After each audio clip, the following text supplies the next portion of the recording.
Salut les amoureux du ballon rond, on commence cette revue de presse en Italie où ça jouait hier soir en clôture de la 27e journée de Serie A. Et l'Atalanta a repris sa marche en avant après 4 matchs sans victoire. L'ADA n'a fait qu'une bouchée de la Sampdoria, 4-0. Cela fait la une du Corriere dello Sport qui met en avant le but du russe Miranchuk qui n'a pas laissé transparaître sa joie. Grâce à ce succès, l'Atalanta est 4ème à seulement 3 points de la Juve, 3ème.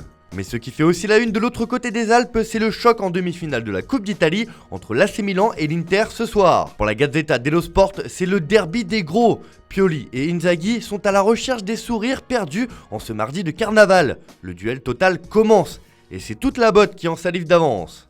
On file en France où ce matin, ce qui fait les gros titres à travers l'Europe, c'est l'expulsion de la Russie de la prochaine Coupe du Monde au Qatar.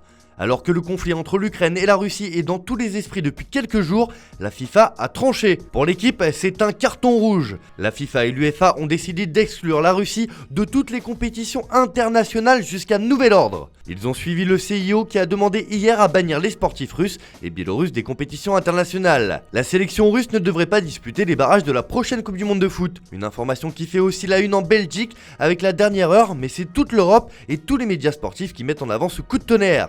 C'est le cas notamment en Angleterre où The Times estime que la FIFA fait volte-face. Pour The Guardian, la FIFA tourne le dos à la Russie. Pour le Daily Express, les sportifs russes sont des parias. Enfin, pour le Daily Star, la FIFA se ressaisit enfin avec cette décision forte. Si la France, la Belgique et l'Angleterre reprennent en cœur et applaudissent la décision de l'instance du football mondial, en Espagne aussi on salue ce courage qu'a eu la FIFA. Le quotidien AS nous gratifie d'une super première page avec un cinglant dehors. L'UEFA ne permettra pas non plus à ses clubs et à ses équipes nationales de participer à ces compétitions, résume le quotidien ibérique. Même son de cloche en une de Marca qui indique que la Russie est hors de tout. Pour les Sportius, c'est le point Poutine, alors que pour El País, le sport isole la Russie. Même au Portugal, cela fait la une de O Jogo qui estime que le football met la Russie à la porte. Bref, pour quasi tous les médias européens, la décision de la FIFA fait l'unanimité. Bien que les sportifs russes ne soient pas responsables de ce conflit, l'instance dirigeante devait prendre une décision forte. C'est chose faite.